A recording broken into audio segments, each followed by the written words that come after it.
하나님의 큰 은총이 여러분에게 가득하기를 주님의 이름으로 축원합니다. 하나님께서 우리가 살아가는 어간에 우리가 무언가를 결단하고 결정할 수 있는 자유의지를 주었습니다. 그래서 우리가 자주 살면서 끊임없이 크고 작은 결정을 하면서 살아갑니다. 어떤 의미로 본다면 우리가 살아가는 이 땅에서의 삶은 끊임없는 결정의 순간입니다. 그것이 작은 거든 큰 것이든 직업에 대한 결정도 있겠죠. 사업에 대한 결정도 있겠죠. 여행에 대한 결정도 있겠죠. 이런 거 외에도 아주 간단한 결정도 매일 해야 되잖아요. 짬뽕을 먹을 것이냐, 짜장을 먹을 것이냐, 아니면 볶음밥을 먹을 것이냐, 아니면 컵라면을 먹을 것이냐, 결정을 해야 되잖아요. 이런 조그마한 자유의지를 주었다 이 말입니다. 그래서 우리는 긍정적인 결단을 할 수도 있고 반대로 부정적인 결단을 할 수도 있습니다. 또한 내가 결단한 거에 대해서 내가 책임을 져야 한다는 사실이죠. 우리는 나뿐만 아니라 다른 어떤 사람의 결단이 인생의 낭패가 되었다는 얘기를 들을 수도 있고 반대로 기대 이상의 좋은 결과를 맞이했다는 얘기를 들을 수도 있습니다. 인간의 삶은 결정과 결단의 연속입니다. 그런데 적극적인 결단을 하는 사람은 대단히 적극적이고 성공적인 인생을 살아가게 되는 걸 보게 됩니다. 그래서 여러분, 우리가 무엇을 결정을 하려면 희망적인 결정을 해야 돼요. 이를테면 싸우려는 결정하지 말고 화해하려는 결정을 하시고 평화를 이루려는 결정을 하시고 미래를 향해 나아가려는 그런 결정을 하라 이 말이죠. 그 결정이 다른 사람의 평가가 중요한 것이 아니라 내 마음이 중요하기 때문이에요. 근자에 한국계 미국인 작가 중에 한 사람이 전 세계적으로 이렇게 그 이름을 알린 분이 있습니다. 이민진 작가라고 전 세계에서 뜨거운 관심과 사랑을 받고 있습니다. 그가 주목받는 저서 파친코가 있습니다. 이 책은 이민진 작가의 두 번째 장편 소설입니다. 그런데 두 번째 쓴 이 장편 소설이 그야말로 홈런을 쳐버렸어요. 대박을 친 겁니다. 그가 역사학과 학생이었던 시절인 1989년에 어떤 마음을 가졌냐면 내가 제일 조선인의 이야기를 한번 글로 썼으면 좋겠다. 그런 마음을 학생 시절에 가졌어요. 그리고 그 마음을 갖고 30년이 지난 즈음 2017년에 30년 세월 동안 혼신의 노력을 다해가지고 집필을 해서 남긴 책이 파친코입니다. 이 책 파친코는 출간 즉시 미국 사회에 큰 반향을 일으켰습니다. 이 책이 얼마나 잘 나갔냐면 이미 33개국어로 번역 출판되었습니다. 세계적인 베스트셀러에 올라왔습니다. 이 책을 소재로 해서 금년에 애플 TV에서 8부작 드라마로 제작 방영이 되어서 다시 한번 세계인의 주목이 되었습니다. 이 책을 제가 얘기하려고 하는 게 아니라 뭘 얘기하고 싶으냐면 이 파친코는 이민진 작가의 삶의 결단을 통해서 이루어진 걸작이라는 거예요. 삶의 결단. 그걸 좀 얘기하고 싶은 거죠. 그는 1968년 서울에서 태어나서 7살 때 가족들과 함께 미국으로 이민을 갔습니다.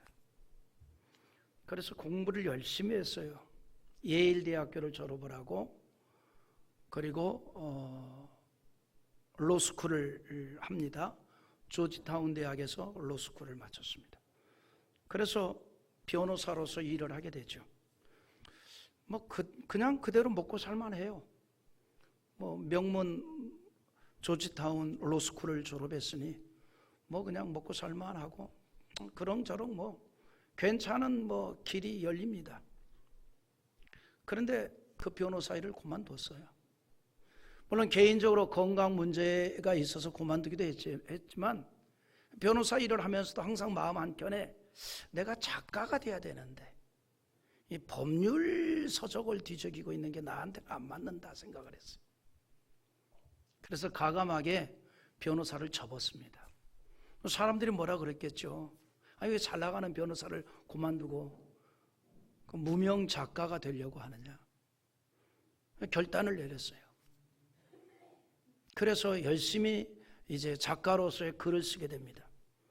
그래서 책을 한 권 냈고, 그리고 학생 때부터 쓰고 싶었던 그 책, 제일 조선인에 관련된 책, 그걸 쓰고 싶어서 계속 자료를 모아서 그거를 책으로 낸 거예요. 그리고 성공적인 베스트셀러 작가가 되었습니다. 그러니까 그는 결단을 잘한 거죠. 결정을 잘한 거예요. 결과가 좋았습니다. 중요한 것은 자기가 결정한 일에 대해서 자기 자신이 최선을 다했다는 거예요. 힘썼다는 얘기입니다. 물론 모든 사람이 뭐 이렇게 이민진 작가처럼 어떤 결정의 결과가 긍정으로 나올 수는 없지요. 하지만 우리는 때로는 단호한 결정을 내려야 할 때가 있다는 거예요. 천천쉬지엔이라는 작가가 있습니다. 그가 쓴 책을 보면 이런 제목의 책이 있어요. 결단, 내 인생을 바꾸는 터닝 포인트라는 책이 있습니다. 뭐 그 책 내용은 다 볼 필요는 없고 제가 그 책을 보다가 딱 한 줄이 마음에 들어서 소개합니다. 결단, 내 인생을 바꾸는 터닝 포인트에서 이런 말을 합니다. 성공으로 가는 단 하나의 선택은 결단이다. 굉장히 공감이 돼요. 성공으로 가는 단 하나의 이 결정은 결단이라는 거죠. 단 하나의 선택, 그것은 결단이다. 공감이 되는 말입니다. 결단이 없이는 성공을 기대할 수가 없기 때문이에요. 여러분, 그래서 우리는요, 머뭇거림이 없어야 합니다. 머뭇거림이 없어야 된다. 어물어물 망설이기만 하고 결단성이 없이 우유부단할 때 어떤 좋은 결과를 절대로 기대할 수가 없기 때문입니다. 그럼에도 불구하고 사람이 결단을 하지 못하여 머뭇거릴 때가 있습니다. 그러나 오늘을 살아가는 지성인의 결정적인 약점이 용기와 결단이 부족하다는 걸 우리는 잊지 않기를 바랍니다. 오늘을 살아가는 지성인의 약점이 뭐냐? 결단이 부족하다는 거예요. 결정이 부족하다는 거예요. 용기가 부족하다는 겁니다. 어떤 사람이 우리 인생에 성공하려면 기회와 선택과 도전, 이 세 가지를 놓쳐서는 안 된다고 하는데, 왜냐하면 기회가 왔는데 선택하지 못하면 기회가 기회되지 못하고, 선택을 했더라도 도전의 결단이 없으면 선택의 소용이 없게 된다는 말입니다. 대체적으로 사람들이 어떤 것에 대해서 결단을 하지 못하는 이유가 있습니다. 여러분, 뭐 같아요? 왜 결단을 못할까요? 왜 결정을 못할까요? 왜 우유부단할까요? 머뭇거릴까요?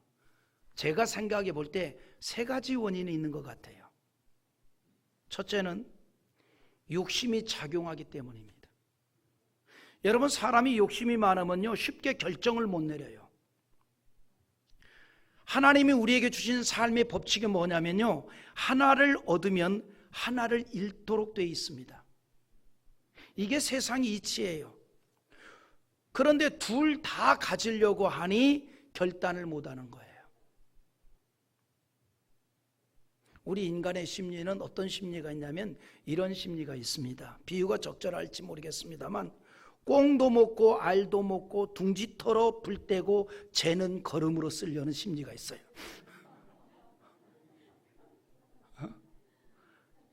하나도 남김없이 다 가지겠다는 거예요. 이게 우리 인간의 심리예요. 이런 마음들을 다 갖고 있거든요. 이런 욕심이 작용하면 결단이 안 되는 겁니다.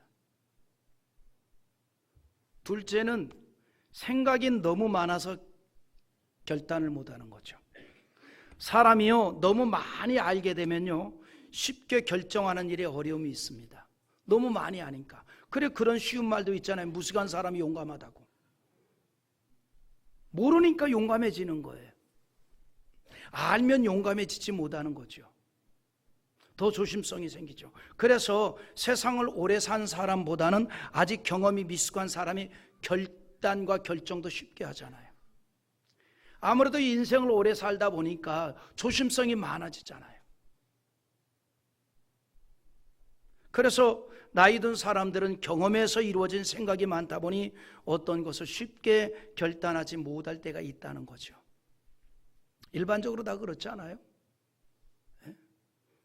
나이 많은 사람들이 아무래도 쉽게 결정 내리기 어렵죠.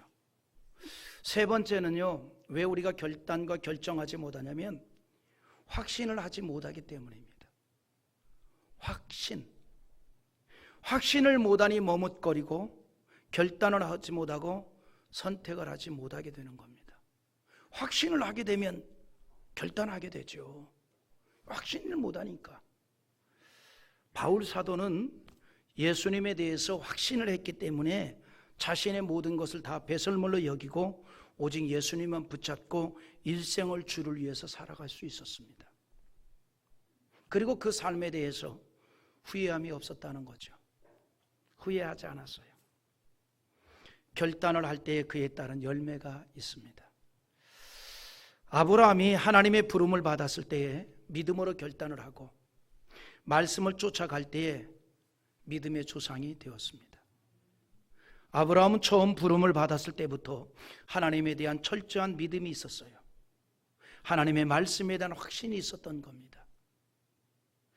그러므로 여호와께서 고향과 친척과 아버지의 집을 떠나 내가 너에게 보여줄 땅으로 가라는 말씀을 주셨을 때 즉시 따랐어요. 하나님에 대한 확신을 가졌기 때문입니다. 창세기 12장 4절 한번 읽어보겠습니다. 이에 아브라함이 여호와의 말씀을 따라갔고 롯도 그와 함께 갔으며 아브라함이 하란을 떠날 때 75세였더라. 아멘. 하나님의 말씀을 따라갔습니다. 심지어 히브리 기자는 히브리서 11장 17절에 이런 말씀을 합니다. 아브라함은 시험을 받을 때 믿음으로 이삭을 드렸으니 그는 약속들을 받은 자로 돼 그 외아들을 드렸느니라 그랬습니다. 독자 외아들 이삭을 제물로 드리라고 할 때 머뭇거림이 없었다는 거예요. 그냥 결단을 하고 그냥 실행을 했습니다. 왜냐하면 여호와 하나님에 대한 확신이 있었기 때문이에요. 아브라함은 하나님에 대해서 머뭇거림이 없었다는 거죠. 결단하고 즉시 행동으로 따랐습니다. 여러분, 이처럼 머뭇거림이 없이 결단을 할 때에 좋은 결과를 얻을 수 있습니다. 그러나 전제 조건이 있어요. 우리의 결정은 긍정적으로 가자. 긍정적인 결정을 하자는 거예요. 희망적인 결정을 하자는 거예요. 희망적인 미래를 우리가 기대할 수 있게 될 것입니다. 우리의 신앙도 마찬가지입니다. 오늘 말씀이 우리에게 뭘 얘기해 주고 있냐면 머뭇거림이 없는 신앙인이 되라는 거예요. 신앙에 있어서 머뭇거리지 말라는 겁니다. 머뭇거리지 말라. 오늘 본문의 내용이 어떤 거냐면 이런 겁니다. 이스라엘 왕 아합이 이스라엘을 통치할 때 그가 우상신을 섬기는 이방 여자 이세벨을 아내로 맞이했어요. 근데 이 이세벨이 가만히 보니까 굉장히 영특한 여자 같아요. 베개 속 송사를 너무나 잘하는 거예요. 그래가지고 아합 왕이 이 이세벨에게 맥을 못 치는 겁니다. 그냥 이세벨이 하라는 대로 하는 거예요. 이세벨이 왕후가 되어서 무엇을 했는 거니 제일 먼저 종교 개혁을 일으켰습니다. 근데 그 종교 개혁이 긍정적인 개혁이 아니라 저주받을 개혁을 한 거예요. 기존에 있는 이스라엘 땅에 여호와를 섬기는 선지자들을 다 죽여버린 거예요. 선지자들이 드러내놓고 내가 선지자다라고 말할 수 있는 상황을 만들지 못한 겁니다. 그리고 이방 나라에서 우상신을 가지고 왔어요. 바알과 아세라 신을 섬기는 선지자들을 수입해 온 거예요. 그리고 이스라엘 전역에 산당을 지었습니다. 그리고 이 우상신을 섬기는 그 선지자들에게 그 산당을 책임맡게 했어요. 그 신당을 책임맡게 해서 거기서 우상에게 제사를 지내도록 했던 겁니다. 왕의 권력이 여호와 하나님을 섬기는 게 아니라 왕의 권력이 우상을 숭배하는 데에 앞장서게 만들었던 겁니다. 이스라엘 땅에 여호와를 섬기는 선지자들이 자취를 감추는 거예요. 그래서 엘리야 선지자도 피신을 해야만 했단 말이죠. 22절 한번 읽어볼까요? 엘리야가 백성에게 이르되 여호와의 선지자는 나만 홀로 남았으나 바알의 선지자는 450명이로다. 물론 엘리야 혼자 남은 건 아니죠. 그러나 내가 선지자다라고 드러내는 사람은 엘리야 하나밖에 없었다는 거죠. 왜냐하면 그것은 목숨을 내어놓아야 할 일이기 때문입니다. 온 이스라엘 백성들로 마찬가지로 바알과 아세라 신을 섬기는 일에 협조를 하게 됩니다. 이스라엘이 영적으로 타락을 한 거죠. 그럴 때에 하나님께서 그들을 여호와를 섬기는 신앙으로 돌아오도록 하기 위해서 채찍을 내립니다. 그게 뭐냐면 3년 동안 피 한 방울 내리지 않는 거예요. 가뭄으로 인해서 고통을 당하게 만들었습니다. 가뭄으로 인한 극심한 기근 속에서 죽음만을 기다리는 형편이 되었다는 겁니다. 그런데 중요한 것은 그러한 절박한 지경이 되었지만 그럼에도 불구하고 여전히 하나님에 대한 신앙을 돌이켜 회복하지 못하고 있다는 거예요. 목회하는 목사가 가장 안타까운 게 뭐냐면 이제 하나님을 좀 찾아야 되는데, 이제 하나님 앞에 좀 무릎을 꿇어봐야 되는데, 이제는 좀 간절히 좀 간구해야 되는데, 그런 마음이 들 때가 있어요. 성도들을 위해서 기도하다 보면 하나님을 좀 간절히 좀 찾지, 그런 마음이 들 때가 있는 거예요. 안타까운 마음이 들 때가 있죠. 지금 이스라엘 백성들이 3년 동안이나 기근으로 고통을 당하면서도 그들은 영적인 깨달음이 없는 거예요. 왜 이런 고통을 당하고 있는지 한 번도 생각을 안 한 거예요. 하나님께서는 그걸 기회로 여호와 하나님을 찾으라고 한 건데 찾지를 못하는 겁니다. 여전히 이스라엘 백성들은 신앙에 있어서 어정쩡한 상태입니다. 하나님의 거룩한 백성의 신앙적인 모습을 버리고 한쪽 발은 하나님에게, 한쪽 발은 바알 신에게 담그고 있었던 겁니다. 엘리야 선지는 그런 백성들 앞에서 이렇게 외칩니다. 21절 같이 읽어봅니다. 엘리야가 모든 백성에게 가까이 나아가 이르되 너희가 어느 때까지 둘 사이에서 머뭇하려느냐? 여호와가 만일 하나님이면 그를 따르고 바알이 만일 하나님이면 그를 따를지니라 하니 백성이 말 한마디도 대답하지 아니하는지라. 엘리야는 그 자리에서 백성들에게 신앙적 결단을 촉구하고 있는 거예요. 언제까지 너희가 그러고 있으려고 하느냐? 하나님과 우상 숭배 사이에서 머뭇거리지 말고 결단을 하라는 거예요. 그래서 너희가 어느 때까지 둘 사이에서 머뭇하려느냐라고 외치고 있는 겁니다. 여기에는 엘리야 선지의 안타까운 마음이 그대로 담겨 있어요. 하나님의 선민으로 택함을 입었고 지금까지 하나님의 은총을 받고 살았는데 언제까지 이렇게 신앙에 있어서 미온적으로 살 것이냐 이 말이에요. 이제는 하나님께 돌아오라는 겁니다. 이제는 우상에 발 담궜던 그 발을 빼고 하나님께 돌아오라 이 말입니다. 그리고 하나님만이 참 시민이라는 사실을 분명하게 보이는 선택받은 선민이 되라는 거예요. 그래서 너희가 여호와가 만일 하나님이면 그를 따르고 바알이 만일 하나님이면 그를 따를지니라 하니 백성이 말 한마디도 대답하지 아니하는지라 그랬어요. 엘리야의 외침에 대해서 백성들이 말 한마디를 못하는 거예요. 좀 얘기를 좀 하지. 우리가 바알에게서 발을 빼겠습니다. 이제부터라도 여호와를 열심히 섬기겠습니다. 그냥 빈말이라도 좀 그래 보지. 에? 여러분, 그래도 우리가 빈말이라도 대답하는 게 낫잖아요. 예를 들어서 잘해봅시다 그런데 뚱, 열심히 해봅시다 그런데 뚱, 내일 당장 안 할지언정 잘해봅시다 그러면 예 잘해봅시다 그러면 듣기도 좋잖아요. 에? 빈말이라도. 누가 또 그래, 나는 진실해서 빈말 못해. 그래, 내 대답 안 했어. 아마 엘리야 앞에 선 이스라엘 백성들이 그랬나 봐요.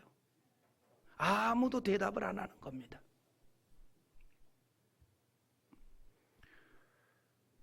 아무도 대답을 안 해요. 그러면 엘리야는 지금 뭘 기대했을까요? 과거에 이런 일이 있었어요. 여호수아가 임종을 앞두고 이스라엘 백성들에게 당부를 합니다. 어떤 당부를 했냐면 신앙적 당부를 해요. 오직 여호와 하나님만을 섬기는 자들이 되라. 이것이 살 길입니다.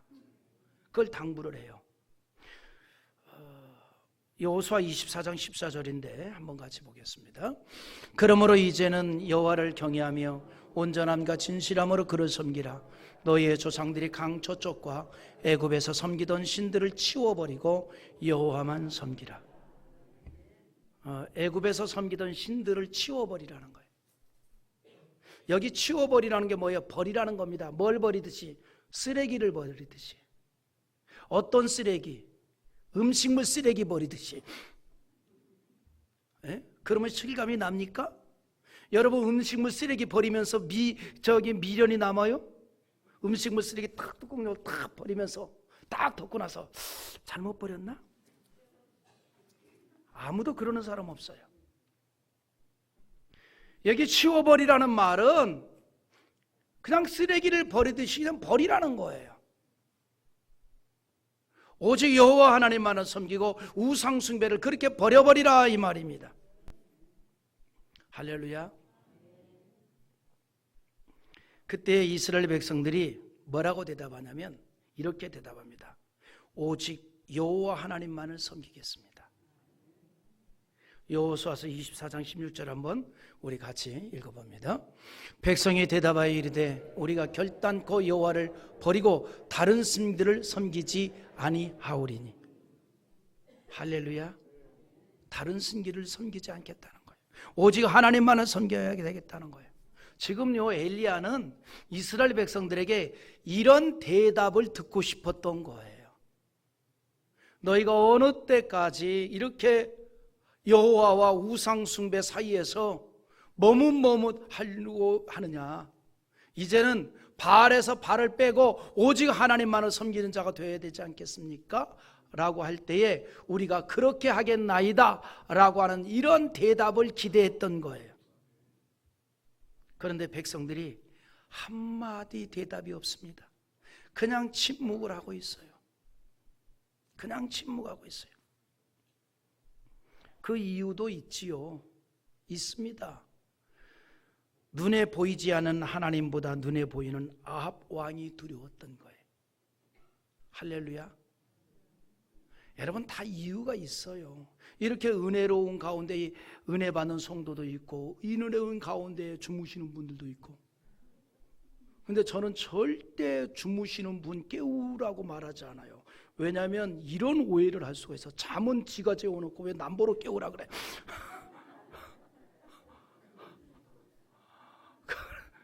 그래서 절대로 예배 가운데 주무시는 분들 나는 깨우라고 안 합니다.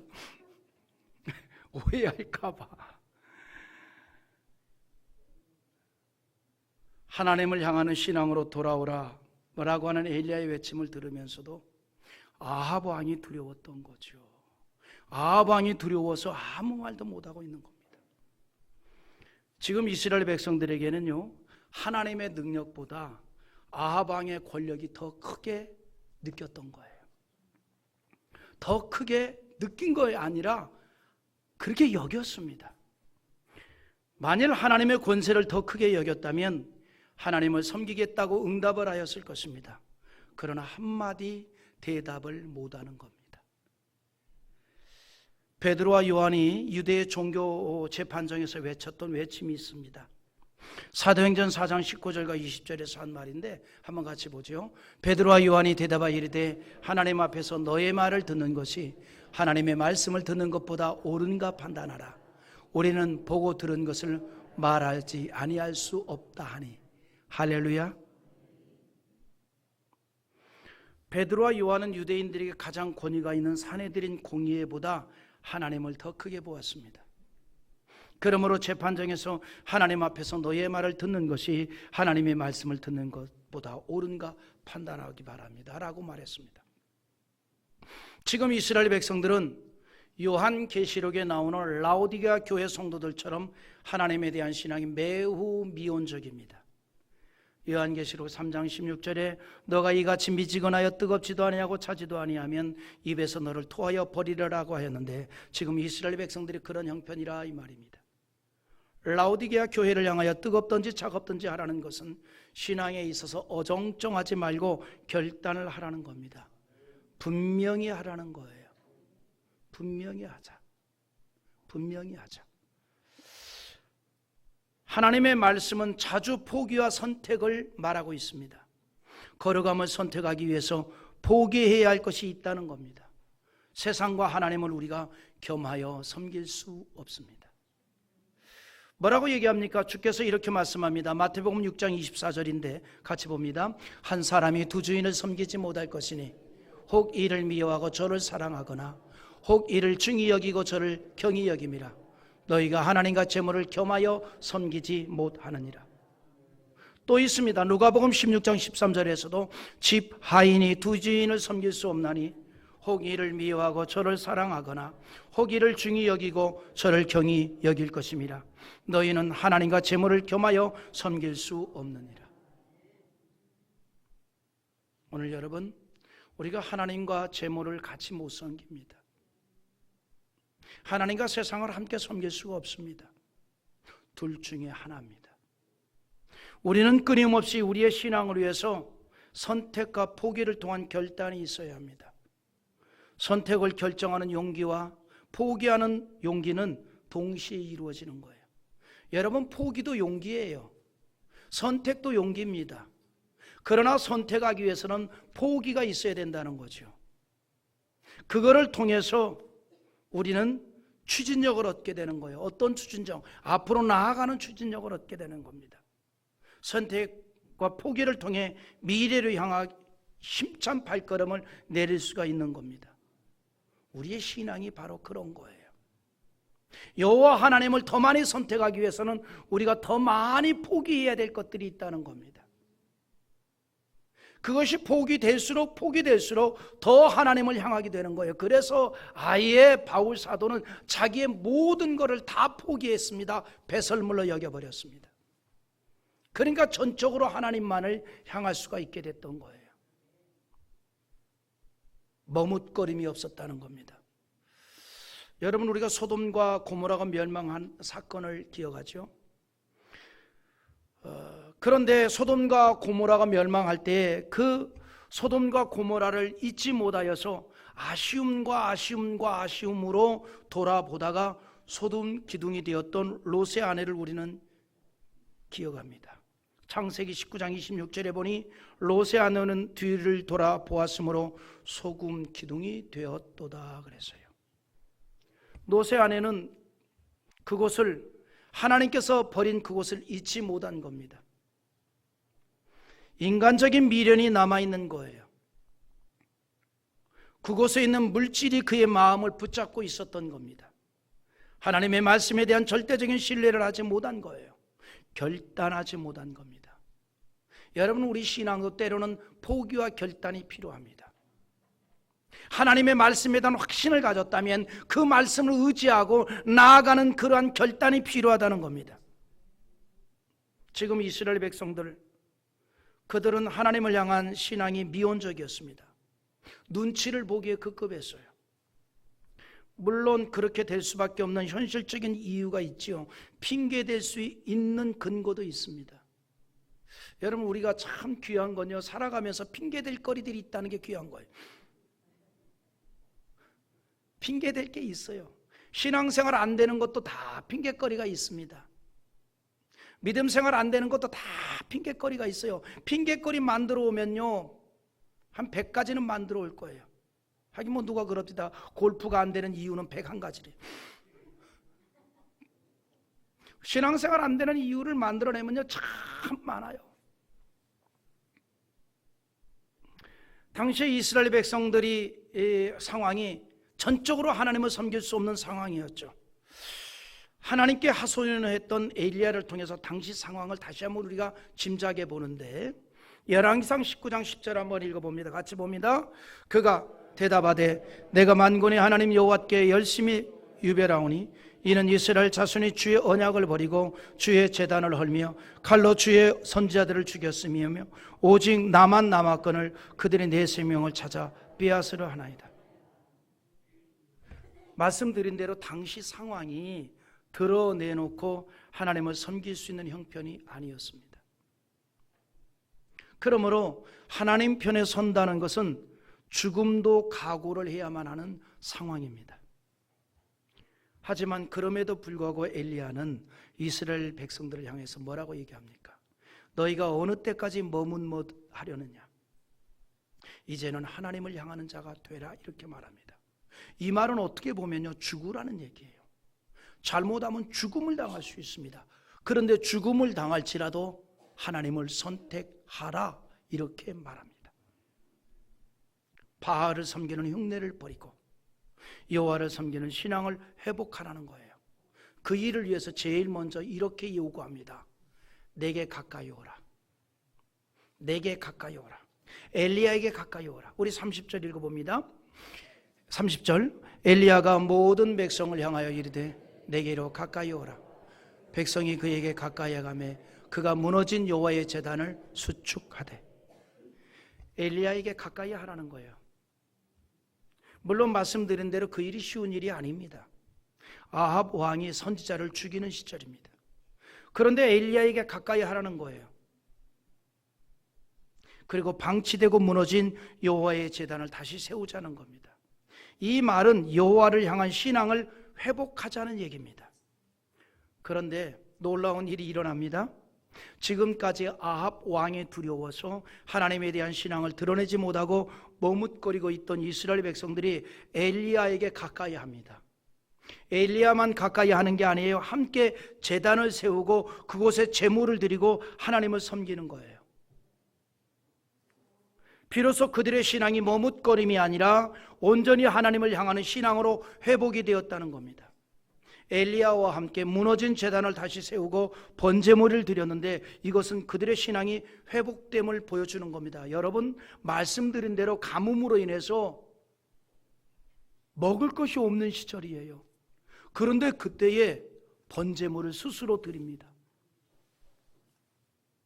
하나님을 향한 신앙이 회복되었다는 사실을 인정해주고 있는 거예요. 보여주고 있는 거예요. 그런데 그것을 하나님도 인정해 주었습니다. 하늘에서 그들이 쌓은 제단에 불을 내려주셨습니다. 그러자 이스라엘 백성들이 달라집니다. 지금까지는 아합 왕의 권세를 등에 업고 바알과 아세라 신을 섬기도록 했던 이세벨에 대한 두려움이 있었는데 그게 다 없어져 버렸어요. 그래서 엘리야의 명령대로 바알과 아세라 신을 섬기는 선지자들을 기손 시내가에 가서 다 목을 쳐 죽입니다. 더 이상 머뭇거리지 아니하고 전적으로 하나님을 향한 신앙을 보입니다. 그럴 때에 그들을 향한 하나님의 큰 은총이 내려집니다. 3년 동안이나 가뭄으로 인하여 고통 중에 있던 이스라엘 땅에 큰 비가 내립니다. 축복의 비가 내립니다. 여러분, 우리가 신앙의 결단을 하고 믿음으로 여호와를 섬기며 나아가면 이런 역사가 나타나게 되는 줄 믿습니다. 전능자를 믿는다면 전능자의 말씀을 확신하십시오. 따르십시오. 그 발걸음에 하나님의 기적이 나타나고 하나님의 축복이 이루어지는 줄 믿습니다. 3년 동안이나 물 한 방울 내리지 아니하서 비 한 방울 없는 그 땅에 갑자기 소나기가 내리는 거예요. 축복의 비가 내렸던 것입니다. 여러분, 우리는요 자주 결단이 필요한 인생입니다. 특히 가장 중요한 결단은 누구를 믿고 사느냐라고 하는 거예요. 하나님을 믿지 않은 사람들도 뭔가를 믿고 살잖아요. 자식을 믿든지 명예를 믿든지 돈을 믿든지 어떤 걸 믿고 삽니다. 왜냐하면 믿음은 인간의 삶의 자원이기 때문입니다. 그런데 우리가 누굽니까? 하나님께 속한 인생 아닙니까? 우리가 하나님을 믿는 믿음에 머뭇거리지 않고 적극적인 결단으로 신앙적인 행동이 이루어질 때 나를 통한 하나님의 큰 능력이 나타나게 될 것입니다. 하나님에 대한 신앙적인 결단을 할 때에 사드락 메삭 아벳느고는 극렬히 타는 불못불 속에서 머리카락 하나도 그을리지 않는 놀라운 일을 체험하게 되었습니다. 여호수아와 함께 했던 이스라엘 백성들은 하나님의 말씀을 의지하여 언덕까지 넘치는 요단 강물을 향해 걸어 들어갈 때 강물이 갈라지는 기적을 만나게 되었습니다. 오늘 여러분, 우리가 이런 믿음과 신앙으로 신앙적 결단을 해봅시다. 그 결단으로 주의를 지키고 11조 생활을 하고 기도 생활을 하고 헌신 생활을 해봅시다. 하나님의 기적이 여러분의 발걸음에 나타나게 될 것이고 놀라운 축복의 물줄기가 흘러내릴 줄 믿습니다. 바울 사도가 빌립보 4장 1절에서 이렇게 말합니다. 그러므로 나의 사랑하고 사모하는 형제들, 나의 기쁨의 면류관이 사랑하는 자들아, 이와 같이 주 안에 서라. 이 말이 무슨 말입니까? 항상 신앙에 있어 분명한 결단을 내리고 주님 안에 뿌리를 내리는 자가 되라는 겁니다. 우리가 항상 신앙에 있어 머뭇거림이 없이 주 안에 서 있는 신앙이 될 때에 하나님께서 우리의 삶을 통해서 만나 주시고 축복해 주시는 은혜를 경험하게 될 줄 믿습니다.